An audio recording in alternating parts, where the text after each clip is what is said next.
প্রিয় দর্শক, আসসালামু আলাইকুম। আশা করি আপনারা সকলে ভালো আছেন। আমি সাথে আছি ইসমাইল হোসেন, দেখছেন ইসমাইল মিডিয়া সেন্টার। তো এই মুহূর্তে আমরা আছি মধুপুরের মধু। তো আপনারা দেখতেই পাচ্ছেন যে মধুপুরের আসলে আপনি যদি বিখ্যাত কোনো ফল বা কোনো কিছু খেতে চান বা যদি জানতে চান, আসলে এটা অনেকেই জানে। তো আবার আমরা নতুন করে আজকে পরিচয় করে দেব যে এই যে দেখেন আমাদের হাতে মধুপুরে আসলে কিন্তু প্রথমে আপনারা এই জিনিসটা দেখতে পারবেন। তো তারপরে আমরা আজকে আপনাদেরকে দেখানোর চেষ্টা করব। তো দেখতেই পাচ্ছেন যে আমার সাথে ভাই আছে। ভাই, এটা থুন। ভাই, কেমন আছেন? আলহামদুলিল্লাহ ভালো। ভাই, আপনার নাম কি? মোহাম্মদ কবির হোসেন। তো এখানে কতদিন ধরে এই যে মধু বিক্রি করতেছেন? এই মধুটা আমি প্রায় 3 বছর যাবত এখানে বিক্রি করতেছি, এখানেই পল্টন প্লাজারের নিচতলায়। তো এগুলা কি আপনি কিনে আইনা বিক্রি করেন না নিজের ক্ষেত থেকে? না, আমরা এগুলা ক্ষেতের থেকে কিনে না, পরে বিক্রি করি। বিক্রি করেন।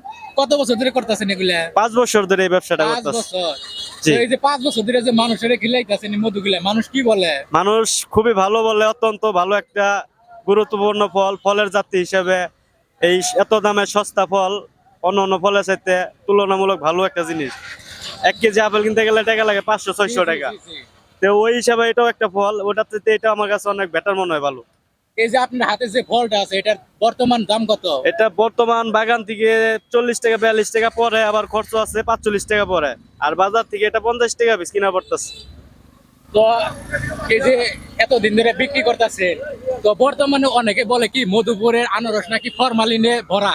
এটা কতটুকু সত্য? বা এটা আসলে যারা টালে আবাদ করে তারাই বলতে পারবে, আর যারা মনে হয় যে এইসব দেয় তারাই জানে। আমরা এইসব জানি না, কারণ এটা তো আমরা অতটুকু দেখি না। জি। ওরা আবাদ করে, ওরা এটা ব্যবহার করে, কি তো কি দেওয়া লাগে। জি, আপনার অনুযায়ী বর্তমানে এই আনারস কেমন লাগে বা মানুষ কি বলে? এই আনারস গুলা বিভিন্ন থেকে লোক আসে, আইসা খায় আমাদের এখানে, খায়া ভালো বলে। 2-4টা ফল নিয়ে যায় বাসার জন্য, বলে যে খুবই ভালো হয়েছে, অত্যন্ত গুরুত্বপূর্ণ ফল, খুবই মিষ্টি লাগে, আবার যাওয়ার সময় আইসা নিয়ে যাবো, এরকম কিছু আগ্রহী দেখায় তারা। তো আপনার আসলে কোথায় পাওয়া যায়? আমারে বর্তমানে মধুপুর জামালপুর রোড পল্টন প্লাজার নিচে পাবেন সব সময়। এখানে সিএনজি সাথে আমি পাশেই দোকান এই করি। যে অনেকে অনেকে বলে যে মধুপুরের যে আনারস গুলা নিয়ে তারা অনেকে বিক্রি করতে চায় অন্য জায়গায়, তারা এইভাবে যোগাযোগ অনেকে পায় না, মানে যোগাযোগ করতে পারে না। অনেকে ক্ষেত থেকে বা এরকম পরিচিত মধুপুরে যারা আছে তাদের কাছ থেকে কিনে নিয়ে তারা আরো ভালো দামে বিক্রি করতে চায়। তাহলে ওটা আপনার সকাল সকাল আমাদের জলছত্র বাজার আছে, ওইখানে আসতে হবে। ওইখানে আসলে পরে জলছত্র বাজার থেকে আপনারা চলে, যদি ব্যান ওইখান থেকে কিনেন কিনতে পারবেন, অটো গিলে কিনতে পারবেন। আর যদি বলেন যে এখান থেকে কিনবো না, আমি সরাসরি বাগান থেকে কিনবো, তাহলে আপনারা সেই বাগানওয়ালা বাগানে নিয়ে যাবে, সেখান থেকে আপনার দেখেন, পছন্দ করার পরে আপনারা আবার তুলে দিবে, তা সেগুলো আপনি নিয়ে আগে বিক্রি করতে পারবেন বিভিন্ন দামে।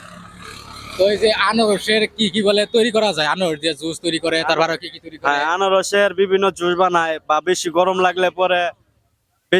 লাগলে পরে আপনার ওই বরফ টরফ দিয়া, লেবু টেবু দিয়া একটা জুস বানায় খায়, খুব ক্লান্তটা দূর হয়ে যায়, শরীরে যত ঘাম থাম থাকে সব দূর হয়ে যায়। আনারসের আচারও হওয়া যায়, খাইছেন এ পর্যন্ত? হ্যাঁ হ্যাঁ, আনারসের আচারও পাওয়া যায়। জুস খাইছেন হ্যাঁ, আনারসের? জুস খাওয়াইছি, ঢাকায় খাওয়াইছি। জি। তার মানে এই আমাদের এই মধুপুরের আনারস আসলে কিন্তু অনেক জায়গায় বিখ্যাত। তো এই মধুপুরের আনারস বিভিন্ন জায়গায় গিয়ে কিন্তু বিভিন্ন দামে বিক্রি হইতেছে, বিভিন্ন জায়গায় কিন্তু আমরা দেখতে পারি। আপনারা আমার হাতে যে আনারসটি দেখতে পাচ্ছেন, এই আনারসটি কিন্তু আমার মনে হয় যে 1 কেজির উপরে হবে।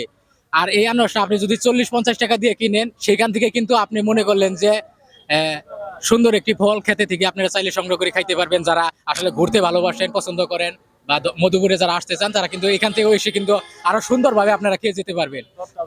তরতাজা ফল আপনারা খেতে থেকে উঠে নিয়ে খেতে পারবেন। তো এখানে আমরা বিদায় নিব এবং ভাইয়ের সাথে কথা বললাম, সময় দিলাম।